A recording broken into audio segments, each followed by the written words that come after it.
1 जुलाई 2024 बाबा का साकार मुरली मधुबन।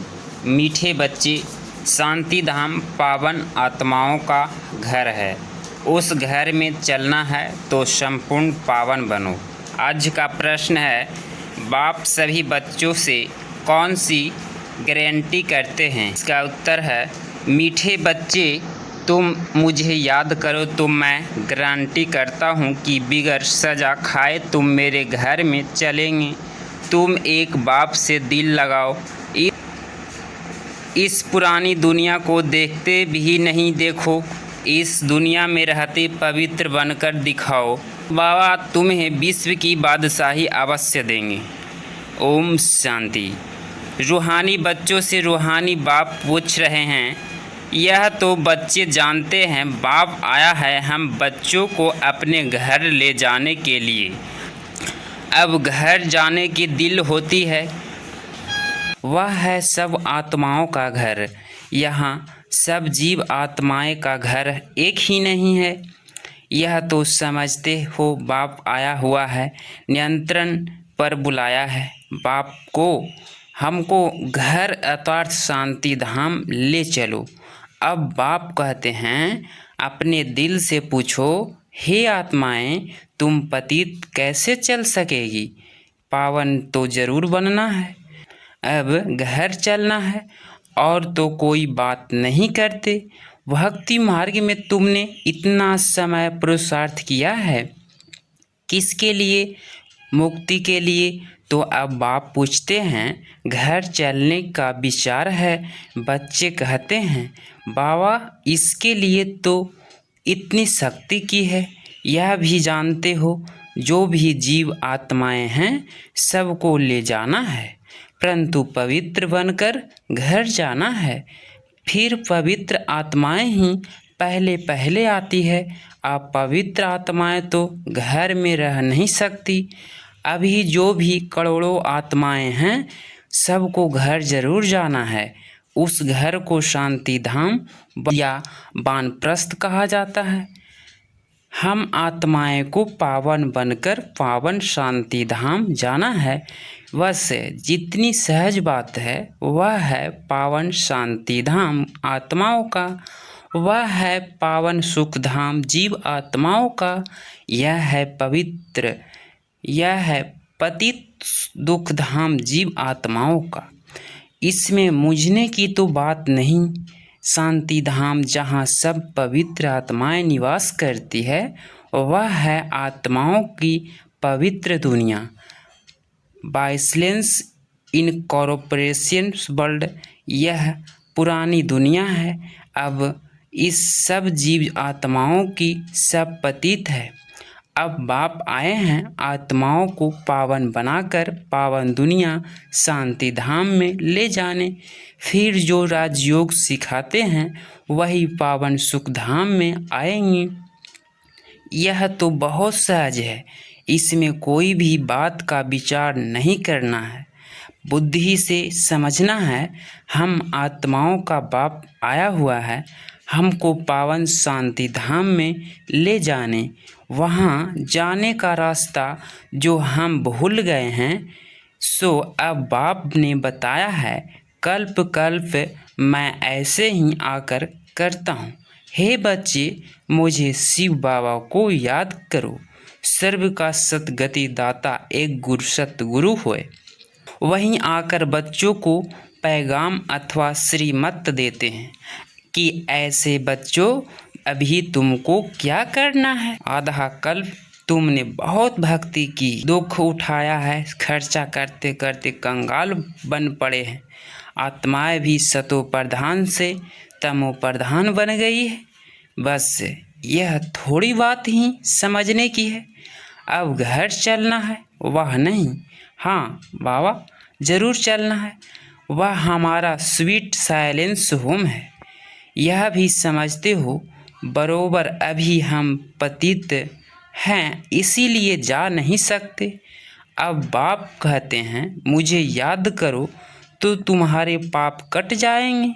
कल्प कल्प यही पैगाम देता हूँ अपने को, या यह देह को खलास हो जानी है। बाकी आत्माएं को वापिस जाना है। उसको कहते हैं निराकारी दुनिया। सब निराकारी आत्माएं वहाँ रहती है। वह घर है आत्माओं का। निराकार बाप भी वहाँ रहते हैं। बाप आते हैं सबसे पिछाड़ी में, क्योंकि फिर सबको वापिस ले जाना है। एक ही पतित आत्मा रहती नहीं। इसमें कोई मुझने व तकलीफ की बात नहीं है। गाते भी हैं, हे पतित पावन आकर हमको पावन बनाए, साथ ले चलो।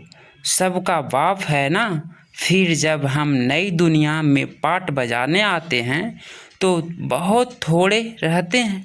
बाकी इतनी करोड़ आत्माएं कहाँ जाकर रहती है, यह भी जानते हो। सतयुग में थोड़े जीव आत्माएं भी थी।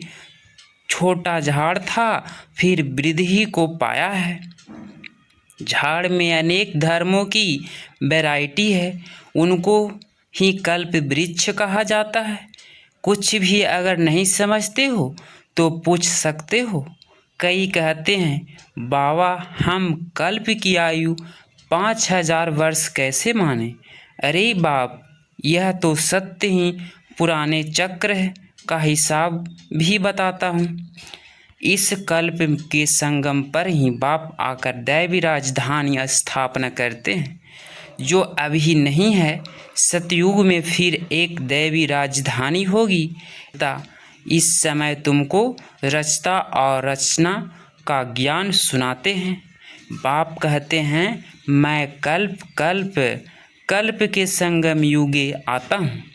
नई दुनिया की स्थापना करता हूँ। पुरानी दुनिया खत्म हो जानी है। ड्रामा प्लान अनुसार नई दुनिया पुरानी से नई बनती है। इसके 4 भाग भी पूरे हैं, जिनको स्वासिकता भी कहते हैं, परंतु समझते कुछ भी नहीं है। भक्ति मार्ग में तो जैसे गुड़िया का खेल खेलते रहते हैं, अर्थार्थ चित्र है। दीपमाला पर खास दुकान निकालते हैं। अनेकानेक चित्र है। अभी तुम समझ गए हो। एक है शिव बाबा और हम बच्चे। फिर यहाँ आओ तो लक्ष्मी नारायण का राज्य, फिर राम सीता का राज्य, फिर बाद में और धर्म आते हैं, जिससे तुम बच्चों का कनेक्शन ही नहीं है। वह अपने अपने समय पर आते हैं। फिर सबको वापिस जाना है। तुम बच्चों को अब भी घर जाना है। यह सारी दुनिया विनाश होनी है। अब इसमें क्या रहना है। इस दुनिया से दिल ही नहीं लगती। दिल लगानी है एक मासूक से। वह कहते हैं मुझे एक के साथ दिल लगाओ तो तुम पावन बनेंगे। अब बहुत नई थोड़े ही गई। टाइम जाता रहता है। योग में नहीं रहे होंगे तो फिर अंत में वह बहुत पछताव करेंगे, सजा खाएंगे, पद भी भ्रष्ट हो जाएगा। यह भी तुमको अभी मालूम पड़ा है कि अपना घर छोड़ो। हमको कितना समय हुआ है। घर जाने के लिए तो माथा मारते हैं ना। बाप भी घर में ही मिलेंगे, सतयुग में तो नहीं मिलेंगे। मुक्ति धाम में जाने के लिए मनुष्य कितनी मेहनत करते हैं, उनको कहा जाता है भक्ति मार्ग। अभी भक्ति मार्ग खलास होना है। ड्रामा अनुसार अभी मैं तुमको घर ले जाने के लिए आया हूँ। ज़रूर ले जाऊँगा। जितना जो पावन बनेंगे उतना उच्च पद पाएंगे। इसमें मुझने की बात ही नहीं। बाप कहते हैं बच्चे तुम मुझे याद करो। मैं गारंटी करता हूँ तुम बिगर सजा खाए घर चले जाओगे। याद से तुम्हारे विक्रम विनाश होंगे। अगर याद नहीं करेंगे तो सजाएं खानी पड़ेगी, पद भी भ्रष्ट हो जाएगा। हर 5000 वर्ष बाद मैं यहीं आकर समझाता हूँ। मैं अनेक बार आया हूँ तुमको वापिस ले जाने। तुम बच्चे ही हार जीत का पाठ बजाते हो, फिर मैं आता हूँ ले जाने। यह है पतित दुनिया, इसीलिए गाते भी हैं पतित पावन आओ। हम बिकारी पतित हैं, आकर निबिकारी पावन बनाओ। यह है बिकारी दुनिया, अभी तुम बच्चों को संपूर्ण निबिकारी बनना है। जो पीछे आते हैं वह सजा खाकर जाते हैं, इसीलिए फिर आते भी ऐसी दुनिया में हैं जहाँ 2 कला कम हो जाती है, उसको संपूर्ण पवित्र नहीं कहेंगे। इसीलिए अब पुरुषार्थ हो चाहिए, ऐसे नहीं कि कम पद हो जाए। वह रावण राज्य नहीं है, परंतु पद तो नंबरवार है ना। आत्मा में खाद पड़ती है तो फिर उसको शरीर भी ऐसा मिलेगा। आत्मा गोल्डन एजेंट से सिल्वर एजेंट बन जाती है। चांदी की खास आत्मा में पड़ती है, फिर दिन प्रतिदिन जास्ती छी छी खाद पड़ती है। बात मुलम्मे की बाप बहुत अच्छी रीति समझाते हैं, कोई नहीं समझाते हैं तो हाथ उठाओ। जिसने जिसने 84 जन्म का चक्र लगाया है उसको ही समझाएंगे। बाप कहते हैं इसके 84 जन्मों का अंत में मैं आकर प्रवेश करता हूँ, इनको ही फिर पहले नंबर में आना है। जो पहले था वह लास्ट में है, उनको ही पहले नंबर में जाना है। जो बहुत जन्मों के अंत में पतित बन गए हैं, मैं पतित पावन उनके ही शरीर में आता हूँ, उनको पावन बनाता हूँ। कितना क्लियर कर समझाता हूँ। बाप कहते हैं मुझे याद करो तो तुम्हारे पाप भ्रष्ट हो जाएंगे। गीता का ज्ञान तो तुमने बहुत सुना और सुनाया है, परंतु उसमें भी सतगति को नहीं पाया। बहुत सन्यासियों ने तुमको मीठे मीठी आवाज़ से शास्त्र सुनाए, फिर आवाज़ को सुनकर बड़े बड़े आदमी जाकर इकट्ठे होते हैं। कन्नरस है ना, भक्ति मार्ग ही है कन्नरस। इसमें तो आत्मा को बाप को याद करना है, भक्ति मार्ग अब पूरा होता है। बाप कहते हैं मैं तुम बच्चों को ज्ञान देने आया हूँ, जो कोई नहीं जानता। मैं ही ज्ञान का सागर हूँ। ज्ञान कहा जाता है नॉलेज को। तुमको सब कुछ पढ़ाते हैं, 84 का चक्र भी समझाते हैं। तुम्हारे में सारी नॉलेज है। स्थूल वतन से सूक्ष्म वतन क्रॉस कर दी, फिर मूल वतन में जाना होगा। पहले पहले है लक्ष्मी नारायण की डिनास्टी, वहाँ बिकारी बच्चे नहीं होते, रावण राज्य ही नहीं होते। योग बल से सब कुछ होता है, तुमको साक्षात्कार होता है। अब बच्चा बन गर्भ महल में जाना है, खुशी से जाते हैं। यहाँ तो मनुष्य जितना रोते चिल्लाते हैं, यहाँ तो गर्भ जेल में जाते हैं ना। वहाँ रोने पीटने की बात नहीं, शरीर तो बदलना ज़रूर है।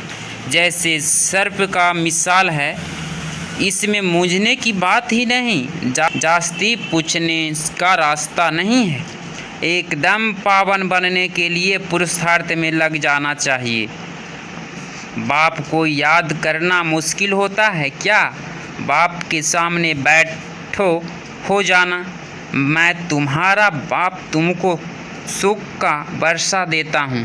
तुम यह एक अंतिम जन्म याद में नहीं रह सकते हो। यहाँ अच्छी रीति समझते भी है, फिर घर में जाकर स्त्री आदि का चेहरा देखते हैं, खा जाती है।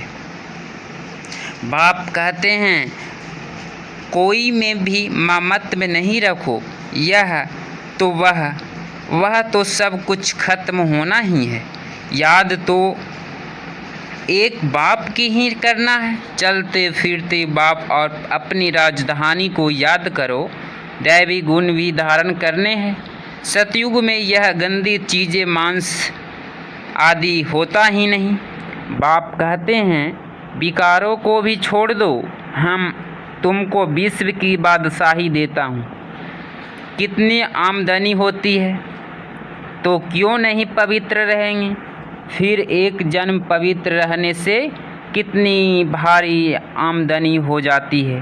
भल इकट्ठे रहो, ज्ञान तलवार बीच में हो, पवित्र रह दिखाओ तो सबसे उच्च पद पाएंगे, क्योंकि बल ब्रह्मचारी ठहरे।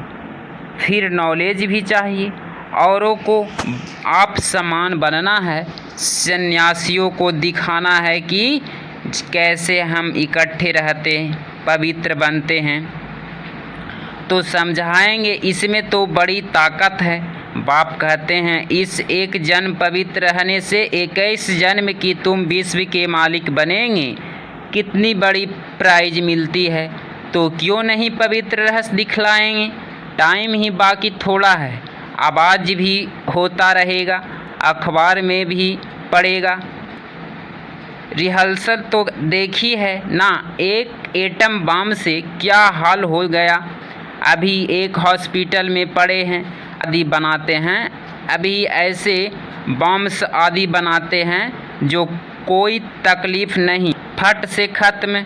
और यह रिहर्सल होकर फिर फाइनल होगा, देखेंगे फट से मरते हैं वह नहीं।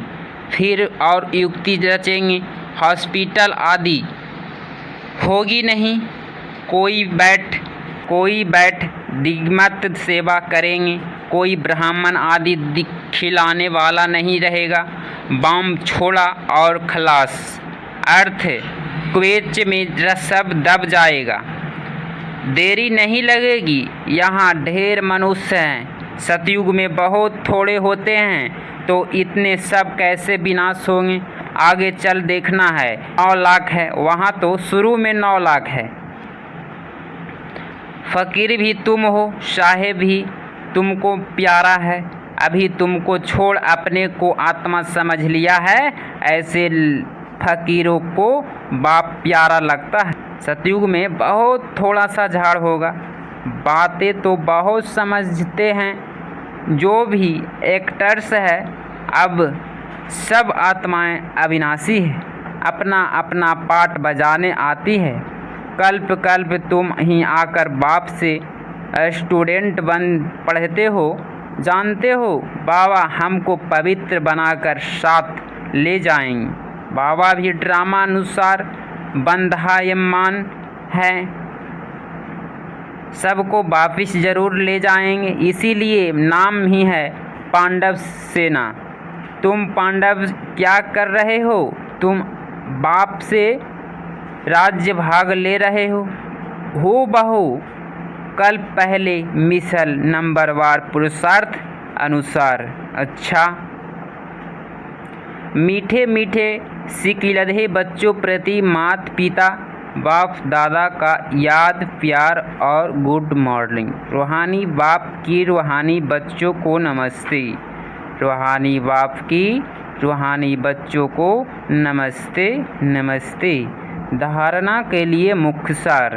पॉइंट नंबर फर्स्ट, बाप का प्यारा बनने के लिए पूरा फ़कीर बनना है। देह को भी भूल स्वयं को आत्मा समझना ही फ़कीर बनना है। बाप से बड़ी प्राइज लेने के लिए संपूर्ण पावन बनकर दिखाना है।